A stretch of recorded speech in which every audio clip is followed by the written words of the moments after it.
Frères et sœurs en Jésus-Christ, bonjour. Bienvenue une fois de plus en notre émission Une minute avec Dieu. Aujourd'hui nous sommes mercredi, 15e jour du mois de mars de l'an 2023. Rendez ma joie d'être compté parmi vous encore en cette journée et nous bénissons le Dieu d'amour, le Dieu de bonté, le Dieu de grâce, le Dieu de puissance, de magnificence, le Dieu d'Abraham, d'Isaac et de Jacob, en Jésus-Christ notre Seigneur, pour la grâce qu'il nous donne de partager encore ensemble en ce jour. Je suis le serviteur Manel. Et aujourd'hui, mon bien-aimé, je voudrais t'apporter cette parole. Je voudrais qu'ensemble nous méditons sur ce verset. Il s'agit de Matthieu 6, le verset 27. La Bible nous dit de ne point s'inquiéter du lendemain, de ne point s'inquiéter de ce que nous allons manger, de ce que nous allons boire, de ce que nous allons devenir. Lorsque ce verset nous parle, compte tenu de la position que nous avons à ce siècle, nous nous posons tellement de questions. Car tout au contraire, nous nous voyons en ce jour, nous les chrétiens d'aujourd'hui, nous sommes toujours inquiets de ce que nous allons devenir demain, de ce que demain sera pour nous. De nos jours, nous voyons des chrétiens qui se soucient même plus de leur lendemain que du présent. En quelque sorte, tous sont en train de se pleurer. Qu'est-ce que je vais manger demain? Qu'est-ce que je serai demain? Comment je serai vêtu demain? Quel est le travail que j'aurai demain? Comment seront mes enfants demain? Comment sera mon lendemain? Nous sommes devenus trop inquiets. Alors que la Bible nous dit de ne point s'inquiéter.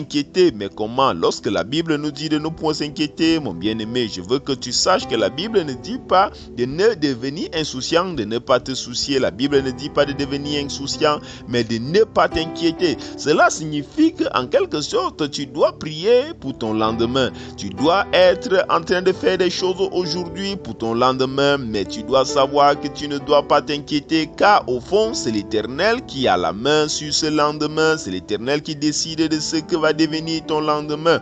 Ainsi, ta vie doit être de cette façon. Tu ne dois pas plus travailler que tu cherches Dieu, mais tu dois chercher Dieu plus que tu ne travailles. Beaucoup parmi nous croient qu'il va travailler et par la suite, lorsqu'il va travailler, ainsi Dieu va venir dans le travail le bénir. Alors, ainsi, c'est comme si c'est le travail qui donne à Dieu la capacité de le bénir. Or, il faut que tu saches une chose, ce que je vais te dire maintenant, ça ne sera pas facile pour toi de l'accepter, mais pourtant c'est la réalité. En réalité, tu dois chercher Dieu et travailler. Cela signifie que tu dois chercher Dieu plus que tu ne cherches le travail, car c'est Dieu qui bénit au travers du travail. Ce n'est pas le travail qui fait en sorte que Dieu te bénit. Est-ce que tu me comprends, mon bien-aimé? Je voudrais que tu comprennes encore ceci et pour cela, je vais encore le répéter. Ce n'est pas le travail qui fait que Dieu te bénit, mais c'est Dieu qui te bénit au travers de ton travail. Cela signifie que si tu cherches le travail plus que Dieu, tu ne pourras pas trouver ta bénédiction, mais si tu cherches Dieu plus que le travail, alors Dieu te bénira au travers de ce travail. C'est ce que la Bible essaye de nous faire comprendre. Et lorsque la Bible vient encore parler de cela dans le livre des Philippiens, le chapitre 4, le verset 6, la Bible dit: ne vous inquiétez de rien, mais en toutes choses, faites connaître vos besoins à Dieu par des prières et des supplications avec des actions de grâce. Mon bien-aimé, ma bien-aimée, tu vois encore ici, la Bible ne dit pas d'oublier le lendemain, mais la Bible dit de ne pas être inquiet, car beaucoup d'entre nous, nous arrêtons même de prier à cause de l'inquiétude. Nous arrêtons de lire la Bible, nous arrêtons de faire des choses à cause de l'inquiétude. Parfois, c'est parce que nous avons des dettes que l'échéance est en train d'arriver. Il y a des femmes, parce qu'elles ont des cotisations, parce qu'elles ont des engagements, elles vont arrêter de prier, elles vont être inquiètes. La Bible dit de ne point t'inquiéter, mais tout au contraire, lorsque tu es dans cette situation, cherche la face de Dieu par des prières, cherche la face de Dieu par des supplications et cherche la face de Dieu par des actions de grâce. À aucun moment ici, on a parlé des lamentations. Mon bien-aimé, nous allons continuer sur ce sujet, mais comme d'habitude, prends une position, celle qui te semble la plus humble possible, et prions ensemble afin de confier notre vie, notre journée à Dieu. Au nom de Jésus-Christ, nous sommes en prière. Éternel Dieu très haut, éternel Dieu d'amour, éternel Dieu de bonté, Dieu de grâce, Dieu de puissance, Dieu de magnificence, Yahweh Rapha, nous venons devant ta face dans le nom puissant et souverain du Seigneur Jésus-Christ. Père, nous te rendons grâce, nous te bénissons pour ton amour dans nos vies.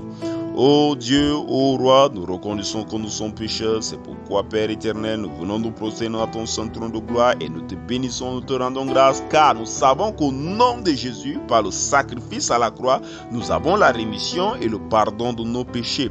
Père éternel, nous te rendons grâce, nous te bénissons pour l'autorité que tu déposes dans nos vies.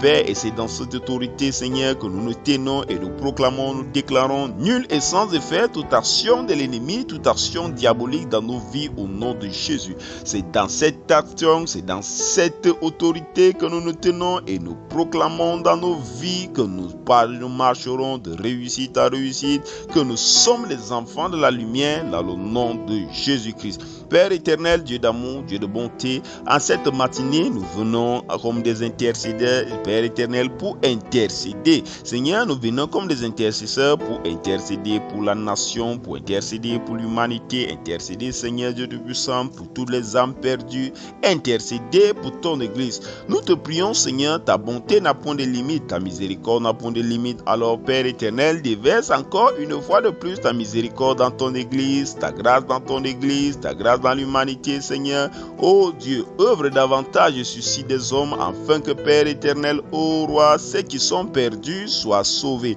Éternel, nous te bénissons, nous te rendons grâce en toutes choses parce que tu nous as remplis tout un chacun et que, Seigneur, en une façon particulière en cette journée, Père éternel, ta main de bonté, ta main de grâce, Seigneur Dieu puissant, apporte l'exaucement à tous ceux qui crient à toi, à tous ceux qui ont besoin de toi, Père éternel, à tous ceux qui ont besoin de voir ta main agissante dans leur vie. Ô Dieu, ô Roi, sois béni, sois magnifié, sois exalté. À toi soit toute gloire, à toi soit tout honneur, par Jésus-Christ. Au nom de Jésus-Christ, nous avons ainsi prié.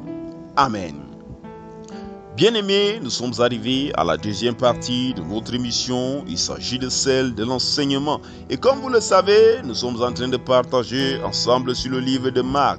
Et hier, nous avons commencé à parler de quelque chose dans le livre de Marc, le chapitre 14. Nous avons vu du verset 68 au verset 72. Et bien avant, nous avons lu le verset 29. Au verset 29, nous voyons l'apôtre Pierre qui déclare que si quelque chose arrive à Jésus, si on l'arrête, si on le tue, lui aussi, il est prêt à mourir. Et lorsque nous allons voir la suite de l'histoire, au verset 68, 69, la Bible nous fait comprendre que la même soirée, c'était la même soirée, on a arrêté Jésus, mais avant que le coq ne chante le lendemain, Pierre avait déjà renié le Seigneur Jésus 3 fois. Et hier, j'étais en train de vous dire cela. Nous voyons le même Pierre lorsque nous allons aller dans le livre des Actes, le chapitre 2, nous allons voir le même Pierre qui était un homme timide, qui était prêt à régner Jésus, maintenant prendre la parole et parler avec assurance, prêt à affronter n'importe quoi et même cette mort-là. Ainsi, je suis en train de te montrer ici ce dont nous parlons chaque jour.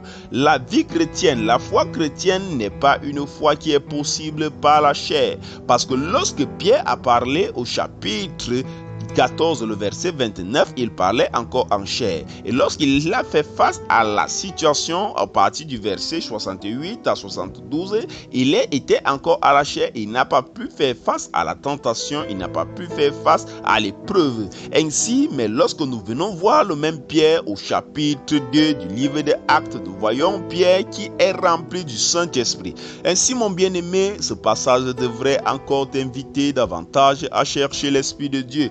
Il n'est pas possible pour nous, il voudrait que tu le saches. Quand tu vas l'accepter et que tu vas le comprendre dans ta vie, tu verras beaucoup de choses s'améliorer, beaucoup de choses changer.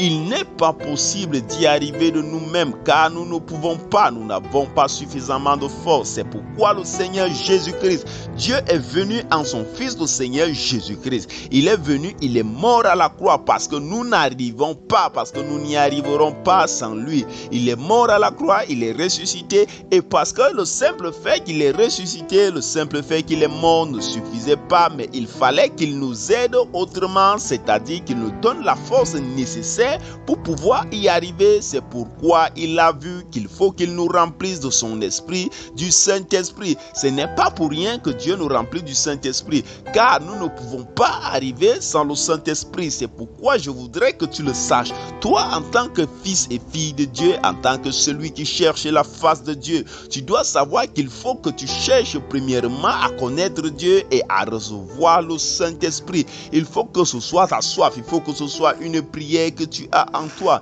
de demander à Dieu de te remplir de ce Saint-Esprit et qu'il te conduise de manière à ce que tu sois suffisamment fort pour affronter n'importe quelle épreuve. Car ce n'est pas toi qui affronte les épreuves, mais c'est l'Esprit de Dieu qui est en toi. C'est l'Esprit de Dieu qui est en toi, mon bien-aimé. Que Dieu vous bénisse abondamment. Nous allons continuer demain, s'il plaît à Dieu. Merci une fois de plus pour continuer à prier pour nous. Que Dieu vous bénisse. À demain, s'il plaît à Dieu.